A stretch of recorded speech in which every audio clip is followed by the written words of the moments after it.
Ladies and gentlemen, it's good to have here tonight joining me on this platform of digital profit chat. No other person than Ebere Lisa. Thank you so much. I think it would be nice for you to tell us a brief about yourself, maybe connecting with your story. So how did you get what came about you becoming a digital guru? I mean, so I think it would be nice for you to share that story with us. Yeah. It was a case of, you just surfing the internet. So I wasn't always a digital or social media person. I lived off social media from the starting phase of Facebook. And then I used to retail fashion items, clothes, wares, accessories. And I used to do personal shopping as well. So I realized that I could use social media for my business. And first it was me joining Smart B Camp, now Hairstyle Africa. So while I was trying to learn how to use for my business, I joined Hairstyle Africa, and I was seeing young people, writing stuff related to, building your self-confidence, branding, social media management. I'm like, oh, wow, I could do something like this. Yeah. So I went from learning for myself to helping other fashion brands, and then starting a fashion community, and taking a job 9 to 5 at Genevieve magazine to explore media, how it works, how it ties to from online to offline. And then after the working with them for 1 year, I went back into offering services to fashion brands, and then finally decided to let me expand and touch other businesses, because I'm kind of confining myself to a space. If I stay here, I might not be able to explore the industry. I might not be able to explore the strategies or gain more experience. So I just went into digital that way, and that's how I got here. What are some of the digital tools that people can use for profitability and productivity?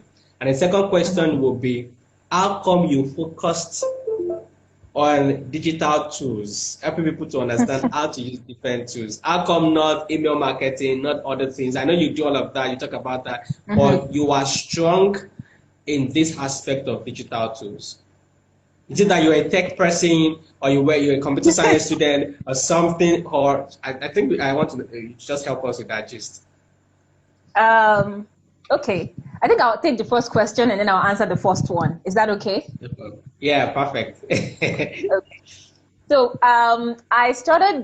so based on the work I do, I find tools every time, right? I find lots of tools, either for content creation, for setting up a landing page. I always have tools. I never run out of tools. I'm always finding tools that I need to do my work. So I stopped creating content and managing and growing my fashion community in early 2019. When I started to come on Instagram late 2019, I started with digital marketing businesses. And then I was focused on, just getting clients, using my Instagram page as a lead generation or a lead magnet, basically. It's something that positions me as an authority and then get clients, and it was working. So I started thinking about, building a community, because I already had one. I knew the value of having a community, and I wanted to continue that. So at one point, I just shared a couple of tools that you can use. I think it was tools for creating content, and it was like the most engaging content on the page. I'm like, okay, let's try this again. So I did that again, did it again. Like, okay, so there's so much information on content creation, so much information on digital marketing. Not everyone can, get to do it themselves, but everybody's looking for tools to get this thing done. So whether you're a social media manager, you're a digital entrepreneur, you're a business owner, everybody's looking for tools, and there are so many tools, right? And I'm also passionate about tools. Like, I find tools really interesting, especially if you can automate or if it has a template. It just saves you time. So the second one, where you asked me tools for productivity. So the first tool I used, I actually have it on my phone, but I think anybody can get app blocker. I have, let me just open the file I have. So there's app blocker, there's app detox, there is break free. And these are tools that you can use to freeze all the apps that you're not using. I work on my mobile phone a lot. I'm a mobile first person before desktop. Right? So we are in the same clip. My phone does everything for me. Yeah. Exactly. If I get to my desktop, it's something that cannot be done on my phone. That's when I come to my desktop. I'm always on my phone doing stuff. So I have this feature on my phone that allows me freeze my Instagram, my WhatsApp, my Telegram channel, YouTube, every app that sends pop-up notifications that would distract me, I freeze it in the early part of the day when my energy is still high. I get to do the most work at that time. So when I'm coming to Instagram later in the day, I'm coming to connect to my community. I'm going to see what's happening, but I'm not going to be distracted within it. So that's the first tool. We can use either break free or app block. They are both iOS and Android apps to freeze your apps. And then Trello is one of my favorite tools because we use it as a team to work on projects. I also use it to track my to-do, even though it's always short because I like to pick things I know that I can really do in a day instead of filling up my to-do list and then I don't finish using them. I said I don't finish executing or getting to use them. Yeah, so I also use this tool when I'm on YouTube, ad blocker. I block ads. So if I'm trying to watch a content in a short time, if I'm trying to learn something, I don't want ads coming in and distracting me. I block every ad. Yeah, so that's another tool I use. And then I use Clockify. Clockify is one of my best tools because it allows me track my time, right? So if I'm spending time for fun or I'm doing something that is paid, I know exactly how much I spend on projects. And I also add how much I charge per hour for that kind of project. So if I've wasted much time on it, or if I spent my time doing nothing, I know exactly what I could have made. It's also a motivation. Yeah, so for you to be productive. Yeah. Yes, you stay productive. How can people generate lead generation now? How can they automate some of the things they are doing? And how can they generate leads to end up in purchase? I think, what do you have to say about that? Okay, so I'll use my page as an example. So I create content on digital tools, right? Do it yourself. But I started my page with basically just trying to create authority content. So at the end of the day, it helps me get clients, right? So when I started sharing content on digital tools, my goal at the end of the day was to build a community that is, connected with tools, that knows how to use tools, and find a monetization path for that towards the end. Maybe have courses, have other products that can be sold. But even now, I have people sending me DMs saying, I woke up to a message this morning. Someone said, I just found your page and it's so valuable. What services can you offer my business? And I'm like, okay, that means you don't even have anything particularly in mind, but you believe that I can offer you services to help your business grow without me even saying I offer XYZ services. So I go up to her page, check her brand. She has over 30,000 followers. I have 5,000, right? She has, I have 5,000. But this is not a struggling brand. This is not a starting brand. This is a brand that already has reviews. This is a brand that is in all the ShopRite stores nationwide. That's how big the brand is. And that's what can you do to help me grow? So I'm looking at all her page. I'm like, wow, you actually came to my page and you're thinking this without me saying the word buy, right? So the first way that you can have sales for your brand is to have great content, quality content. Create content that will attract your customer. Now, this would vary for different brands. There are brands that create sell products, like physical products, and there are some that sell digital products. Whatever kind of products you sell, find a way to make your content a salesman. Let it be so good that it positions. The first thing I think of when I create content is as an authority. When you find me, you know I am highly valuable and you want me in your space. You want to stay around my page.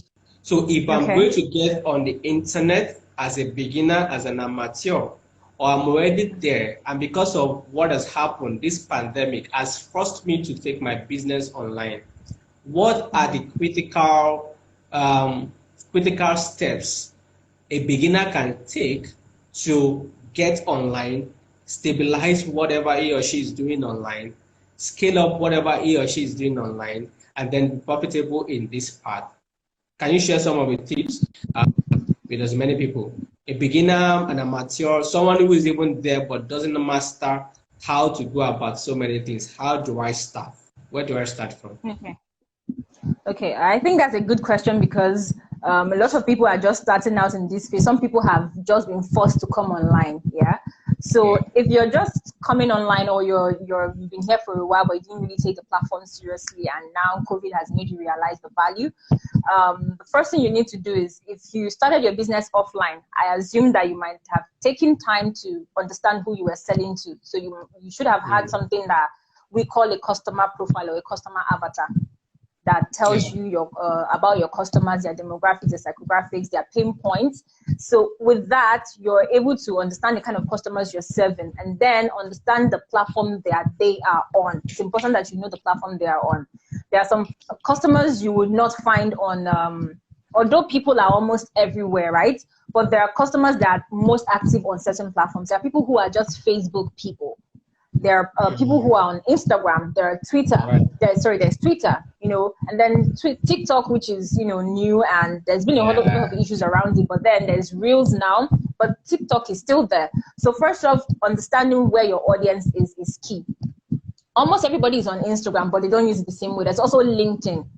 So you need to figure out where the people you're offering services spend their time. If there are multiple platforms, you start with the one that they are most active on, and then expand to other platforms as you go. Because if you start with all of them and it's just you, you're bound to get overwhelmed, and you might be so overwhelmed that you stop, right? So pick the best platform, start there, and spread out as you have more team members or extra hands, or as you outsource other parts of your business that you now have time to focus on social. In the next 5 years, what will your brand be doing for a lot of people? I know you have a lot of projection. What you're doing now, I know that there's a plan for it.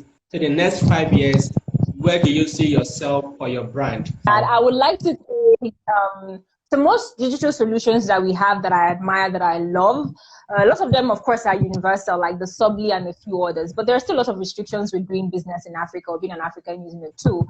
I was chatting with my friend a couple of days back, and I was telling her how difficult it is for me to find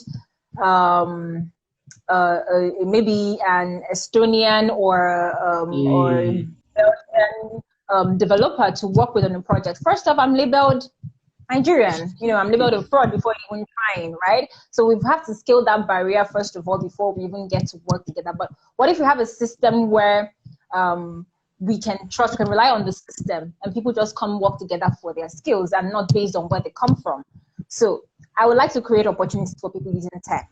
Thank you so much, Lisa. I can't thank you. Thank you for having me. It's a pleasure. Yeah. Good night. Hey guys, so I see you on Monday, our webinar. Get in, click the link, and then you have access to get the code for you to have access to the class. Thank you so much, Lisa. God bless you, everybody.